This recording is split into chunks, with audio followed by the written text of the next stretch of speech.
Welsh must be one of the most difficult languages ever. The Welsh have words that are that long. The longest word in Welsh is 58 letters long. It has 11 L's in it, 4 of them in a row, in one word, and it means something like this place near the church, by the veil, underneath this thing, and over towards this. It all comes from one word. Well, there's a town in coastal Wales called Swansea. And in Swansea, they post signs both in English and in Welsh because over a tenth of the population are Welsh speakers. So the authorities in town are English speakers. They wanted to post a sign prohibiting trucks from traveling on a certain road. So they do what they always do. They email their Welsh language expert, telling them what they want and asking for a translation. So they get an email right back, and they put that on the sign. The email came back, though, in Welsh, and what it said was, "I am out of the office, send any work to be translated." So that's what they stuck on their sign. Sometimes mistranslations are funny. A dentist in Hong Kong had an English language sign in his office that read, "Teeth extracted by the latest Methodists." The Soviet Weekly had an English language version. This is years ago. And it published this in its English language version. "There will be a Moscow exhibit of arts by 15,000 Soviet Republic painters and sculptors. These were executed over the past 2 years." Or this is an English menu in a Viennese restaurant. It offered fried milk. What do you think fried milk is? Think grilled cheese. Fried milk, children sandwiches. Don't even think about that one. Roast cattle and boiled sheep. Often misunderstandings come from a language gap. If you've ever traveled overseas, you can see how that happens. Sometimes they're not caused by a language gap, but an experience gap. So parents experience this all the time when they're trying to teach their kids things about the world. When our grandson Finn was little, he saw a bug on the ceiling, and he loved bugs. I mean, he would grab bugs, grab snakes, grab anything, and he wanted to catch that bug. His mom said, I'll have to vacuum it up. And Finn said, "How does it get up there?" And his mom, thinking he was talking about the bug, said, "They fly." And Finn said, "Vacuums fly?" When it comes to things that Jesus said, we can misunderstand through both a language and an experience gap. So we think we know what he's saying, but sometimes we're not quite tracking. That kind of thing not only happens to us, it even happened to his apostles and his friends. So we see that happen several times in John chapter 11. That's where we're going to be this morning, and next week. Next week, we're coming back to this great passage. When Jesus got word that his friend Lazarus was very ill, instead of leaving to go to Judea, he stayed where he was for 2 more days. Then he told his disciples that they were going back to Judea. They didn't think that was a good idea. Last time they were in Judea, people tried to kill Jesus. That's when Jesus told them, "Our friend Lazarus has fallen asleep." By which Jesus meant that Lazarus had died. So you see, Jesus saw death in a way that was foreign to his disciples' experience. He didn't think of dying, and this will sound weird to our ears, he did not think of dying as fatal. Instead, it was like falling asleep. But the disciples misunderstood, and they said, remember, they don't want to go back. They said, well, if he's sleeping, he'll get better. So Jesus told them plainly, Lazarus died. But the way he said it must have been jarring to them and confused them even more. So this is a literal translation, St. John's Greek. Lazarus died, and I rejoice. How could Jesus say something like that? Now remember, he didn't see death the way that they did. He was living in a reality that they had not yet experienced. Lazarus died, and I rejoice for your sakes that I wasn't there, so that you may believe. For followers of Jesus, death is not a big deal, but belief is a big deal. We see more confusion when Jesus actually arrives in Judea, in Bethany, the hometown of his friend Lazarus, and he meets with his sister Martha. Their conversation is so rich, we need to look at it carefully. So follow along. We'll put it on the screen. I'll read verses 20 to 27, John chapter 11. When Martha heard that Jesus was coming, she went out to meet him, but Mary stayed at home. That translation's a little misleading. It sounds like Mary knew Jesus was there but didn't go. We find out later Mary had no idea that Jesus was there. She sat in the house. It's a literal translation of the Greek. Lord, Martha said to Jesus, if you had been here, my brother wouldn't have died. But I know that even now God will give you whatever you ask. Jesus said to her, your brother will rise again. Martha answered, I know he will rise again in the resurrection at the last day. Jesus said to her, I am the resurrection and the life. He who believes in me will live even though he dies. And whoever lives and believes in me will never die.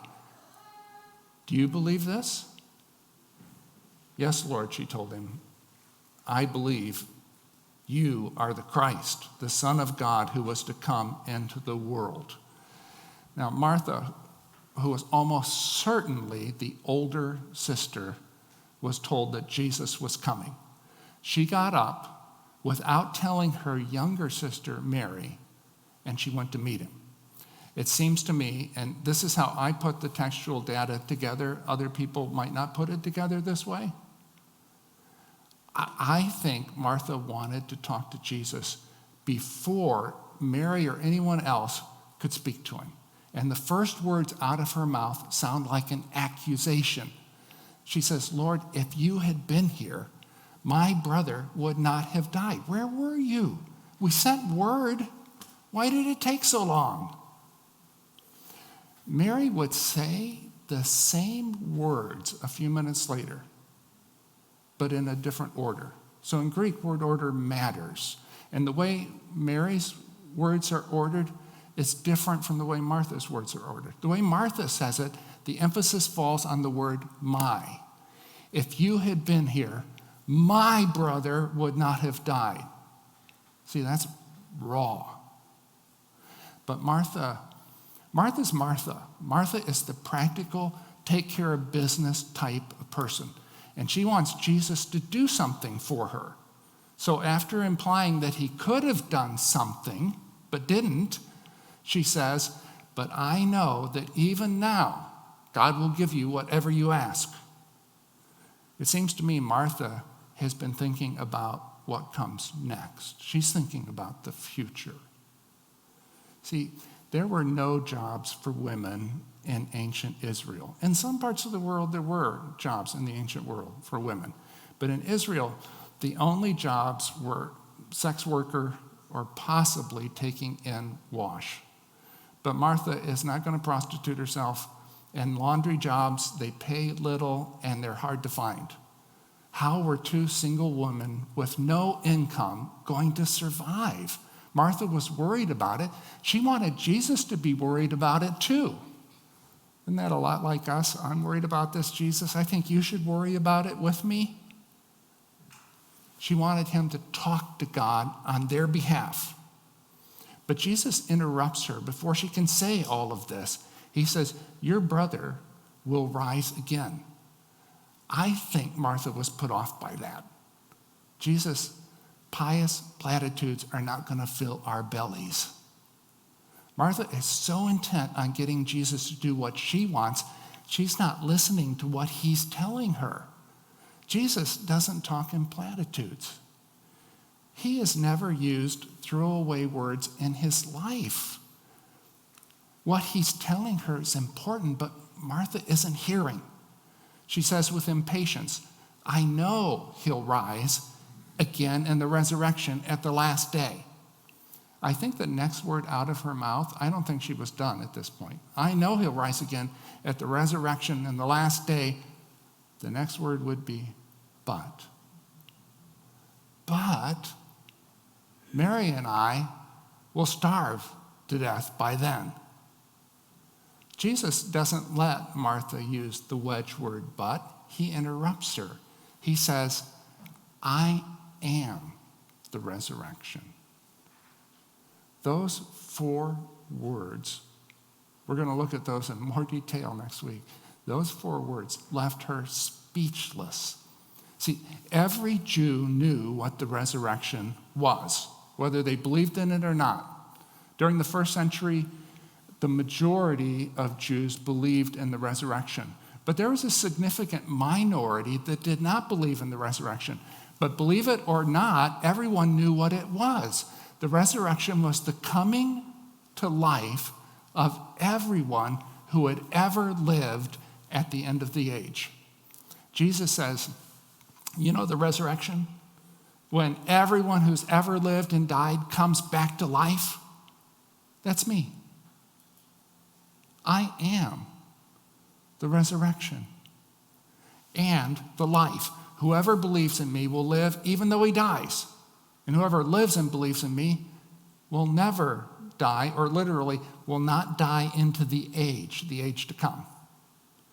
Before Martha has the chance to return to her one-note song, Jesus asks her straight up, do you believe this? Martha doesn't exactly answer. She doesn't say, I believe this. I doubt she even knew what Jesus was talking about. She was the child trying to get a handle on some adult concept that was way beyond her experience. She was Finn wondering how vacuum cleaners fly. She doesn't say, I believe this, but I love what she does say. I believe you.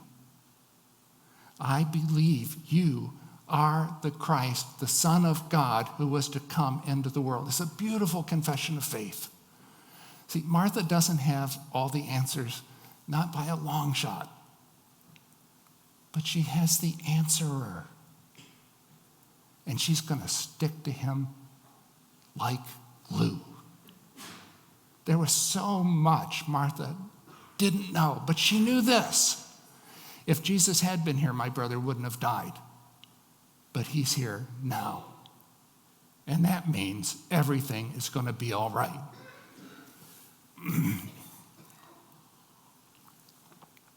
When Martha realizes Jesus isn't going to let her go in this conversation where she wants to go, I think, to the subject of future need, she gives up. She probably thinks that Jesus will give her a chance later. She can come back to it. But right now, he is sending her off to tell her sister that he's there. If Martha is the down-to-earth sister, Mary is the head in the clouds sister. Martha's reasonable, Mary is emotional, Martha is pragmatic, Mary is idealistic. The two are nothing alike, and yet the same words come out of their mouths, only with a different word order. With Martha, the emphasis was on the word my. My brother wouldn't have died. With Mary, the emphasis is placed on the word brother. My brother wouldn't have died. Martha, I think, said what she said because she was worried about what would happen next. Mary said what she said because she was brokenhearted over what happened before. But either way, the hinge on which their fear and despair turned was the word if. If only things had been different. You know, almost everyone has their if.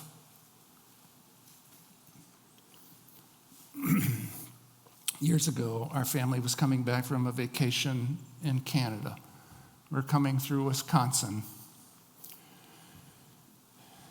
and we had car trouble. We ended up spending an extra night, spent a night in a hotel while our car was getting fixed, and then got back on the road. And I was thinking, we'd been planning even, to stop and see one of my best friends, my old college roommate, and his wife, who lived in Kenosha, Wisconsin. So we're coming down more towards the western side of the state. We hadn't seen them for a couple years. The last time they had been to our house, it was obvious that they were having marriage problems. And I said to him, hey, I gotta go to the store and get something, come with me. And so I got him alone so we could talk. And all this stuff pours out of him about his wife. And he told me, I think she's crazy. And I told him, I think you're exaggerating. So we're heading down through Wisconsin. I wanted to stop and see them. We're already a day behind schedule.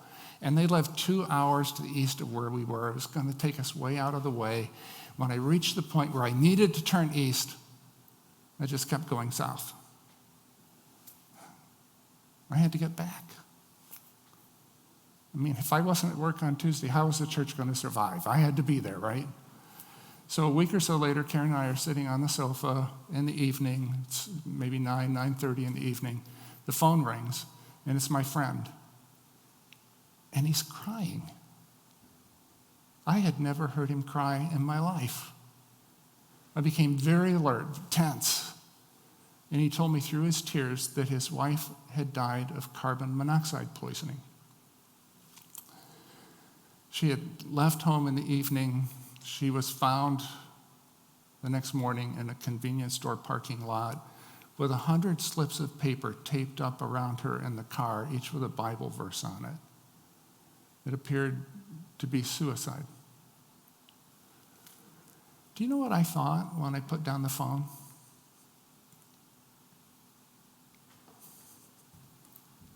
If I'd have stopped, maybe things would have been different. Maybe I could have done something. But no, I couldn't spare the time. I had to be back because it was Tuesday, and Tuesday is a work day. Not all our regrets are about what we've done or failed to do. Sometimes they're about what other people or even God has done or hasn't done. That day in Bethany, many of Martha and Mary's friends had come to comfort them. And they stood in little knots around the room, 3 or 4 people talking together, and they were saying, could not he who opened the eyes of the blind have kept this man from dying? If only he'd been here, things would be different. If only Jesus had come a few days earlier. And you know what? Jesus could have come earlier. If you go back to verse 6 and read, it says, when he heard that Lazarus was sick, he stayed where he was 2 more days. Or in Greek, because English leaves out a word, the very first word in that sentence is, therefore, when Jesus heard that Lazarus was sick, he stayed where he was 2 more days. Why didn't he come? Bob Ebeling was an engineer who worked on the Challenger shuttle mission. You remember the Challenger ended with the death of all 7 astronauts when it exploded. Earlier that month, by the way, has nothing, it has something to do with that story, not with the sermon. That morning, I was leaving early the morning of the shuttle, and I was listening to the radio, and they said the shuttle had been delayed, the launch. I was in my car in my driveway, it was a long driveway, and I stopped. And I thought something terrible is going to happen. And I prayed, God, I prayed for those people on the Challenger. And then a few hours later, I'm still in the car somewhere else, and I hear that what had happened. Well, this guy, Bob Ebeling, worked on that shuttle mission as an engineer. And he and 4 other engineers had pleaded with NASA to delay the launch. They anticipated the precise failure that occurred. The night before the launch, Ebeling told his wife, Darlene, it's going to blow up. But NASA wouldn't listen. After the disaster, Ebling, he couldn't go to work anymore. He retired. He suffered severe bouts of depression. He was never able to get out from under the burden of guilt. In 1986, he watched and then rewatched that terrible explosion.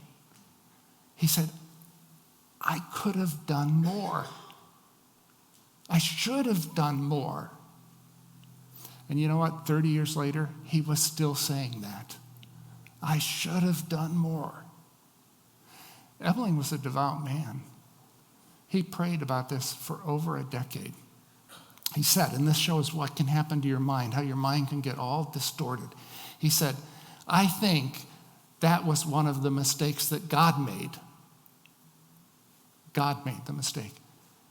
He shouldn't have picked me for the job.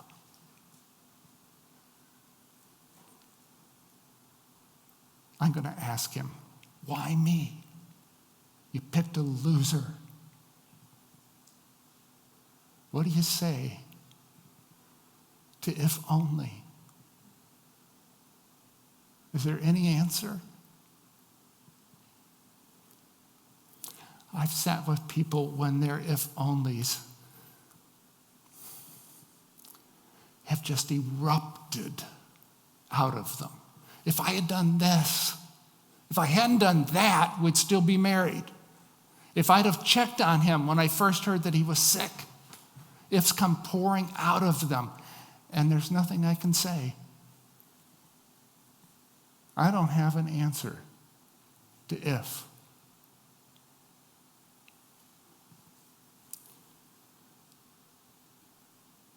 But Jesus does.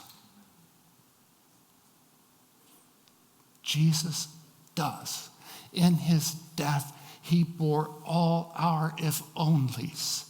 He descended into every human failure, every human regret, and the deepest depths of human suffering. There is no darkness into which a human being can descend that Jesus has not plunged. He took up our infirmities and carried our sorrows. St. Peter says he carried our sins. He joined us in our guilt and shame. But how is that an answer to if only? How does his suffering answer our sins or take away our regrets? What good does it do? Someone once said to me, I don't see how any good can ever come out of this. I don't remember exactly how I answered, but it was something like this. Of course you don't. We're children. We're children trying to figure out how vacuum sweepers fly. We're little humans trying to figure out how the awesome, omnipotent, joyous God who bends time and space to his will make things right. We know so little. When Martha stood outside the village trying to get Jesus to do what she wanted, she had no idea what was about to happen.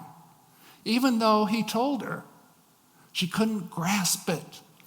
When Jesus was about to give her back her brother, she argued with him. She didn't understand.